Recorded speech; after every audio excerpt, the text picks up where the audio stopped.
படம் நல்ல படம், அருமையான படம், அனைவரும் பார்க்க வேண்டிய படம். அதுவும் இல்லாமல் பகவதி பாலா சார் ரொம்ப நல்லா நடிச்சிருக்காரு.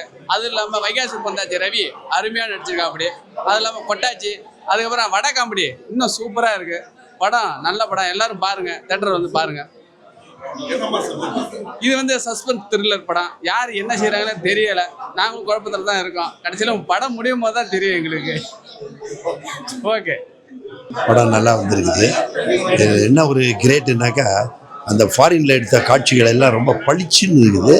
நல்ல ரொம்ப பிரமிக்கிற மாதிரி இருக்குது, நல்லா ரசிக்கிற மாதிரி இருக்குது. அதை விட இன்னும் ஒரு பெரிய கிரேட் என்னென்னா, அந்த படம் ஆரம்பித்ததுலேருந்து இப்போ இன்டர்மிஷன் வரைக்கும் கொஞ்சம் கூட தொய்வே கிடையாது. விறுவிறுன்னு கார் ஸ்பீடு போகிற மாதிரி போயிட்டுருக்கு. நல்லா இருக்குது படம். விஷுவல் நல்லா இருக்குது, விஷுவல் நல்லா இருக்குது. பாட்டா ஆர்டிஸ்டே நல்லா பண்ணியிருக்காங்க, குறை இல்லாமல் பண்ணியிருக்காங்க. படம் போரே கிடையாது. ஆரம்பித்த பிகினிங்லேருந்து நல்லா போகுது, த்ரில்லிங்காக இருக்குது. காமெடி சீனும் பரவாயில்ல, நல்லா இருக்குது படம். நல்லா எல்லாம் ரசிக்கிற மாதிரி ஒரு அற்புதமான ஒரு படமாக இருக்குது. வெளிநாட்டில் ஷூட் பண்ணியிருக்காரு டைரக்டர் பாலா சார். ரொம்ப பிரமாதமாக இருக்குது. இந்த இன்டர்வல் வரைக்குமே அடுத்து என்ன அப்படிங்கிறது, இப்போ எத்தனையோ படங்கள் வந்துட்டு இருக்குது. இந்த இத்தனை படங்களினுடைய மத்தியில் இந்த நம்ம படம் பார்த்திங்கன்னா ரொம்ப சிறப்பாக வந்திருக்குது. காமெடி நல்லா அற்புதமாக கொடுத்துருக்காரு. ஒவ்வொரு ஃப்ரேமுக்கும் பார்த்திங்கன்னா அடுத்து என்ன நடக்க போகுது எண்ணத்தில் கொண்டு வருவார். இப்போ செகண்ட் பார்த்தீங்கன்னா இன்டர்வலுக்கு அப்புறம் பார்த்திங்கன்னா நிறைய ட்விஸ்ட் இருக்குது. நிறைய அற்புதமாக பார்த்திங்கன்னா குடும்பத்தோடு பார்க்குற ஒரு படமாக அமைஞ்சிருக்கு. ரொம்ப அற்புதமாக நடிச்சிருக்கிறாங்க, பிரமாதமாக நடிச்சிருக்கிறாங்க. ரொம்ப சிறப்பாக இருக்குது படம். எல்லாரும் பார்க்கலாம், குடும்பத்தோடு பார்க்கலாம். ஒரு நகைச்சுவையும் பார்த்திங்கன்னா அற்புதமாக கொடுத்துருக்காரு. ரொம்ப பிரமாதமாக இருக்குது படம். Okay, thank you. படம் கொஞ்சம் த்ரில்லராக விறுவிறுப்பாக படம் நல்லா இருக்குது. வெற்றிக்கு ஒருவன் படம், அதுக்கேற்ற நல்ல டைட்டில், அருமையாக வந்திருக்கு படம். டைரக்டர் பகவதி பாலா அருமையாக டைரக்ட் பண்ணியிருக்காரு. நல்ல முயற்சி சார். மற்றது படம் கிட்டத்தட்ட ஒரு 100 தியேட்டரில் ரிலீஸ் பண்ணிக்கிறாரு. சென்னையில் 8 தியேட்டரில் இன்றைக்கு வெள்ளிக்கிழமை படம் மிக சிறப்பாக ஓடிட்டு இருக்குது. இந்த படத்தில் நான் ஒரு கேரக்டர் பண்ணியிருக்கேன், ரஜித் சத்யராஜ். அவர் ஒரு டைரக்ஷன் பண்ணி அவரில் ஒரு கேரக்டர் சிறப்பாக நடிச்சிருக்கிறாரு. படம் அருமையாக இருக்குது சார். படம் நல்லா எல்லாரும் பார்க்கலாம். இது ஒரு த்ரில்லர் சப்ஜெக்ட். கொலை பண்ணிகிட்டே இருக்கிறாங்க, யாரை கொலை பண்ணுறாங்கன்னு தெரியாது. மலேசியாவிலேருந்து ஒரு ரியல் எஸ்டேட் ஒருத்தர் வர்றாரு. அவர் இடத்தையெல்லாம் விற்கிறதுக்கு வர்றாரு. அதை விற்க விடாமல் தடுத்துட்டு இருக்கிறாங்க. அதில் ஒரு மர்டர் நடந்துட்டு இருக்குது. மற்றது இடைவெளிக்கு அப்புறம் தான் தெரியும். படம் அருமையாக இருக்குது சார், நல்லா வந்திருக்கு. சாங் அருமையாக இருக்குது, ஃபைட்டெல்லாம் நல்லா இருக்குது, அருமையாக வந்திருக்கு சார். வாழ்த்துக்கள், நன்றி. ரஜித் சத்யராஜ். நல்லா நல்லா இருக்கு சார். ஆக்சுவலி ஒரு த்ரில்லர் தான் சார், கிரைம் த்ரில்லர். இது ஒரு கிரைம் த்ரில்லர் தான் சார். பகவதி பாலா சாரே ஹீரோவாக நடிச்சிருக்காரு, டேரக்டரே ஹீரோவாக நடிச்சிருக்காரு. படம் தான் மலேசியா, அப்புறம் லோக்கலில் பார்த்தீங்கன்னா ஹில் ஸ்டேஷனான இது பர்கூர் அந்த பக்கம் எடுத்திருக்காங்க. படம் நல்லா வந்திருக்கு சார். எல்லாருமே புதுமுகங்கள் தான், ஃபர்ஸ்ட் டைம் ஒரு ட்ரை பண்ணியிருக்காங்க சார். நிறைய பேர் புதுமுகங்கள் தான் படத்தில்.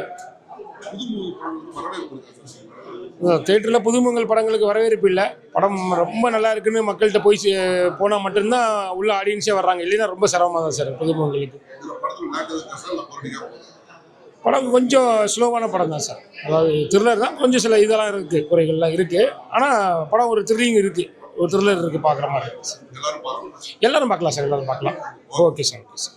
பகவதி பாலா இயக்கத்தில் வெற்றிக்கு ஒருவன். மலேசியா காட்டி அசத்திருக்காரு முதல்ல. ரெண்டாவது கலர்ஃபுல்லாக ஒரு கேர்ள்ஸ் படம், நிறையா கலர்ஃபுல்லாக கேர்ள்ஸ் படம் பரபரப்பாக போகுது. ஆரம்பம் முதல் கொண்டே ட்விஸ்ட் வச்சு போயிட்டுருக்கு. பகவதி பாலா படத்தில் இது வரைக்கும் வந்த படத்தில் இது ஒரு மைல்கல் அப்படின்னு சொல்லலாம். அப்படி ஒரு படம் சிறப்பாக இருக்குது.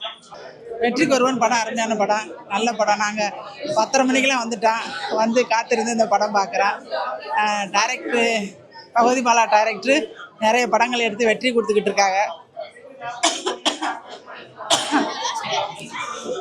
ரொம்ப மகிழ்ச்சியாக இருக்குது. படம் நல்லா காமெடியாக இருக்குது. எல்லோருக்கும் வணக்கம். அன்றைக்கி வந்து என்னுடைய படம் வெற்றிக்கு ஒருவன் படம் இன்றைக்கி ரிலீஸ் ஆகிருக்குது, தமிழ்நாடு ஃபுல்லாக ரிலீஸ் ஆகிருக்குது சார். ரொம்ப ரொம்ப சந்தோஷமாக இருக்குது. இந்த படத்துக்கு வந்து தயாரிப்பாளர் வந்து கமலக்கண்ணன் சார், அவங்க தான் அந்த படம் தயாரிப்பாளர்.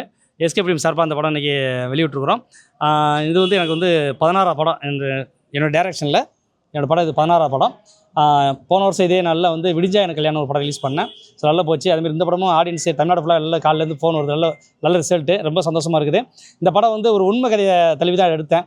இந்த கதைனா இது மலேசியாவில் நடந்த ஒரு உண்மையான கதை. மலேசியாவில் வந்து ஒரு 70 வயசு ஒரு தாதா, பெரிய ரவுடி, அவருக்கு வந்து சென்னையில் நிறைய இடம் வாங்கி போட்டிருப்பார். இப்போ ஒரு காலத்தில் வந்து அவர் ஒரு 3 பொண்ணுக்கு கல்யாணம் பண்ணி கொடுக்கணும்னு சொல்லி சொத்தை வைக்கிறதுக்காக இங்கே சென்னை வருவார். சென்னையில் பினாமியாக இருக்கிறவங்க இவங்க சொத்தை விற்றுட்டா நம்ம இதாகனு சொல்லிட்டு ஒவ்வொருவராக பிளான் பண்ணி இவர் எப்படி வந்து இவர் காலி பண்ணலாம்னு சொல்லிட்டு ஒரு த்ரில்லரான கதை இது வந்து ஃபுல்லாக. அதேமாரி வந்து படம் ஃபுல்லாக வந்து ஒரு 60% மலேசியா, சிங்கப்பூர், சவுத் கொரியா 3 ஊரில் போட்டோம். ஏன்னா கதைக்கு தேவைப்படுச்சு அந்த இடங்கள்லாம். ஏன்னா அந்த உண்மை கதைனால அவங்க வாழ்ந்த இடங்கள்லாம் போய் நான் எடுக்க வேண்டிய சூழ்நிலை இருந்தது. ஸோ மீதி ஒரு 40% சேலம், மேட்டூர், பர்கூர் இங்கே எடுத்தேன். படம் வந்து இது ஒரு கலர்ஃபுல்லாகவும் இருக்கும், டோனு டிஃப்ரெண்டான டோனாக பண்ணியிருப்போம். இந்த படத்தில் நானே கேமராமேன், நானே டேரக்டர்னால இது மலேசியாவில் வந்து ஒரு டோனும், அப்புறம் சிங்கப்பூர் அது ஒரு டோனு, அதுக்கப்புறம் சவுத் கொரியா அது டோன் பண்ணியிருப்பேன். தமிழ்நாட்டில் வந்து ஒரு ட்ரையான ஒரு பிளேஸை நான் ட்ரோ பண்ணியிருப்பேன். ஸோ கதைக்கு ஏற்றாப்புல ஒரு ட்ராவல் இருக்கும். இதில் வந்து முழுக்க ஒரு லைட்டிங் ஒரு கதைக்கு ஏற்றாப்புல தான் பண்ணியிருப்போம். சில இடத்துல வந்து நேச்சுரல் லைட் தான் யூஸ் பண்ணியிருக்கேன். நிறைய இடத்துல மலேசியாலலாம் பார்த்தீங்கன்னா நேச்சுரல் லைட் தான் யூஸ் பண்ணியிருப்பேன். தமிழ்நாட்டிலையும் மலேசியா, சவுத் கொரியா, சிங்கப்பூர் மட்டும் ஒரு வேறு டோனில் ஒரு ப்ளூ டோனில் ஒன்று பண்ணியிருப்போம். இது வந்து 4 சாங்ஸ் பிரமாதமாக இருக்கும். சாங்ஸ் பார்த்தீங்கன்னா நமக்கு வந்து ஜான் பீட்டர் அவங்க பண்ணாங்க. அதுமாதிரி ஃபைட்டு வந்து நித்யா பண்ணியிருந்தார், மிக பிரமா பண்ணியிருந்தார். இந்த படம் வந்து என்ன மெசேஜ், நான் ஆக்சுவலி இது த்ரில்லர் மூவியாக இருந்தாலும் நான் என்னோடய படம் எல்லா படமுமே நான் என்ற ஒரு மெசேஜ் சொல்லுவேன், கண்டிப்பாக சொல்லுவேன். அது எல்லாருமே தெரியும். படத்தில் வந்து என் படத்தில் மேக்ஸிமம் ஆபாசம்லாம் இருக்காது, ரொம்ப வன்மையாக இருக்காது, ரொம்ப ஒரு ரத்தம் சார்ந்த ஒரு படமாக இருக்காது. எல்லாருக்கும் ஒரு யூஸ்ஃபுல்லாக இருக்கணும், கலகலப்பாக இருக்கணும், ஜாலியாக இருக்கணும். ஸோ அப்படி தான் எடுப்பேன், கமர்ஷியலாக தான் எடுப்பேன். அதில் வந்து ஒரு எல்லாமே இருக்கும், சாங்ஸ் அருமையான சாங்ஸ் இருக்கும், ஃபைட் இருக்கும், எல்லாமே இருக்கும். இந்த படத்தில் என்னென்னா அதாவது மகாபாரத்தையும் ராமாயணத்தையும் நம்ம ஞாபகப்படுத்துது. ராமாயணம் என்ன சொல்ல வருது, மகாபாரதம் என்ன சொல்லுது, அது நடந்துட்டு தான் இருக்குது. அது வந்து மனிதராக என்றைக்கு நம்ம நேசிக்க தொடங்குறோமோ அப்போ தான் உண்மையான வாழ்க்கை நடக்கும் அப்படின்னு தான் அந்த கதையை சொல்லியிருக்கிறேன். அதாவது பெண்ணாசை, மண்ணாசை ரெண்டுமே வந்து இருக்கிறவங்க கடைசி வரைக்கும் நிம்மதியாக இருக்க முடியாது, அவங்க ஒரு நல்ல ஒரு லைஃப் வாழ முடியாதுங்கிறது அந்த படத்தில் ஒரு கதை. இதில் வந்து புதுமுகங்களை வந்து ஜேகே விவேக் ஹீரோவாக நான் அறிமுகப்படுத்தியிருக்கேன். மிக பிரமாதமாக நடிச்சிருக்காரு அவருக்கு. அதுமாதிரி என்னுடைய கோ ஆர்டிஸ்ட் நிறைய பேர் வந்து எனக்கு சப்போர்ட் பண்ணாங்க. அதே பேர் வந்து மலேசியா, சிங்கப்பூர்லாம் வந்து அங்கே கொஞ்சம் எங்களுக்கு கஷ்டமானு சொல்லியிருந்தாலும் எங்களுடைய ஹீரோஸ் ரொம்ப சப்போர்ட் பண்ணார். இந்த நேரத்தில் வந்து ஜேகே விவேக் சார் அவங்க இன்றைக்கி வரல. ஸோ அவங்க சேலத்தில் படம் பார்க்குறதுனால இங்கே வரல, சேலம் இருக்குது. ஸோ அவர் ரொம்ப சப்போர்ட் பண்ணார். இதுக்கு இந்த படம் முடிஞ்சதும் அடுத்த படம் வந்து சிவசம்பவம்னு ஒரு படம் பண்ணியிருக்கிறேன். அது ஒரு பெரிய மெசேஜ் உள்ள படம் தான் பண்ணியிருக்கிறேன். அது அடுத்த மாதம் ரிலீஸ் ஆகுது. ஸோ எனக்கு வந்து அது என்னை பொறுத்தளவில் பெரிய படமாக சின்ன படமான பார்க்குறது இல்லை. ஸோ படங்கள் வந்து வெற்றி தோல்வி நம்ம கையில் கிடையாது, அது வந்து ஆடியன்ஸ் கையில் தான் இருக்குது. நமக்கு படம் பிடிக்குதா, என்னோட ப்ரொடியூசர்ஸ் பிடிச்சிருக்குதா. ஸோ நான் இந்த படம் வந்து எனக்கு, என்னுடைய ஆர்டிஸ்ட்டுக்கு, அது இல்லாமல் இந்த பட தயாரிப்பாளர் கமலக்கண்ணன் சார் அவங்க எல்லாமே பிடிச்சிருந்தது. ஸோ நமக்கு எல்லாம் பிடிச்சிருக்குது. கண்டிப்பாக வந்து ஆடியன்ஸ் பிடிக்கும் நம்பிக்கையில் வந்து இந்த படத்தை இறக்கணும். ஸோ அதேமாதிரி நீங்கள் ஆடியன்ஸ் எல்லா பக்கமும் இருந்து நல்ல ரிசல்ட் காலில் இருக்குது. ஸோ ரொம்ப சந்தோஷமாக இருக்குது. எனக்கு தொடர்ந்து என்னோடய படங்களுக்கு தேட்டர் தருகின்ற முதலாளிகளுக்கு, மேனேஜர்ஸ்க்கு, டிஸ்ட்ரிபியூட்டருக்கு, ஸோ எல்லாருக்கும் இந்த நேரத்தில் நன்றி சொல்லிக்கிறேன். அதுமாதிரி தேட்டரில் வந்து படம் பார்க்குறேன் எல்லாருக்கும் நன்றி சொல்கிறேன். ரொம்ப மகிழ்ச்சியாக இருக்குது இந்த படம். அது எப்போதுமே டிசம்பரில் கிட்டத்தட்ட 2013 என்னோடய படம் ரிலீஸ் ஆயிடுச்சு.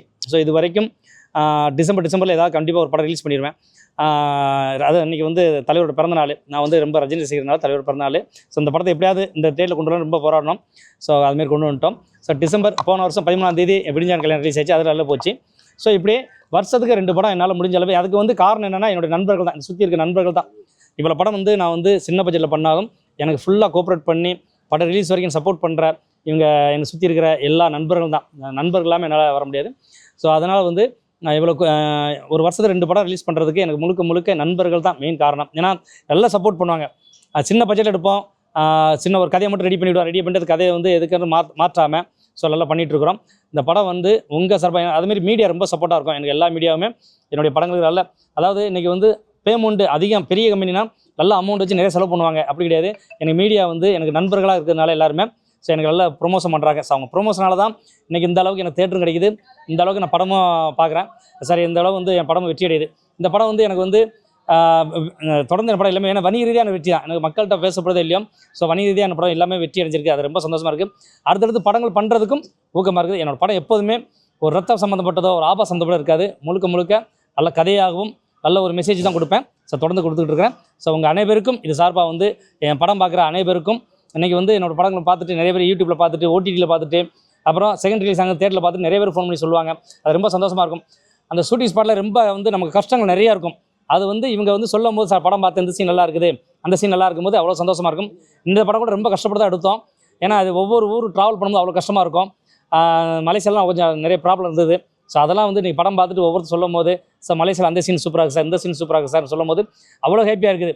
எங்களுக்கு பட்ட காயங்கள் எல்லாமே இதில் மறைஞ்சு போகுது. ஸோ ரொம்ப சந்தோஷம். தேங்க்யூ. நன்றி நன்றி நன்றி. சரி, இதை வந்து சொல்ல வேணாம்னு தான் சொல்கிறேன். எனக்கு வந்து என்னுடைய வீரவம்ச படம் நான் பண்ணேன் இப்போ வச்சு.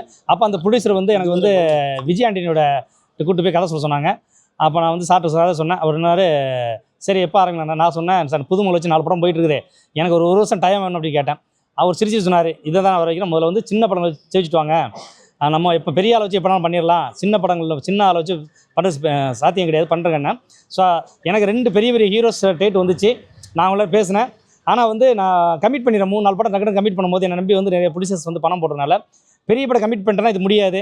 ஸோ நம்முடைய இது வந்து நம்ம கருத்து மக்கள்கிட்ட போகணும். ஒரு 5 லட்ச ரூபா போகிறதுலேயே ஒரு 50,000 ரூபா போகணும்னு நம்பிக்கையில் பண்ணிட்டு இருக்கிறேன். ஸோ பெரிய ஹீரோ வச்சு நான் வந்து இன்னும் எதுவுமே ஐடியா பண்ணல. பட் கதை இருக்குது, நிறைய புதுமுகங்கள் அறிமுகப்படுத்த நினைக்கிறேன். இன்றைக்கி 16 படம் டைரக்ஷன் பண்ணியிருக்கிறேன்.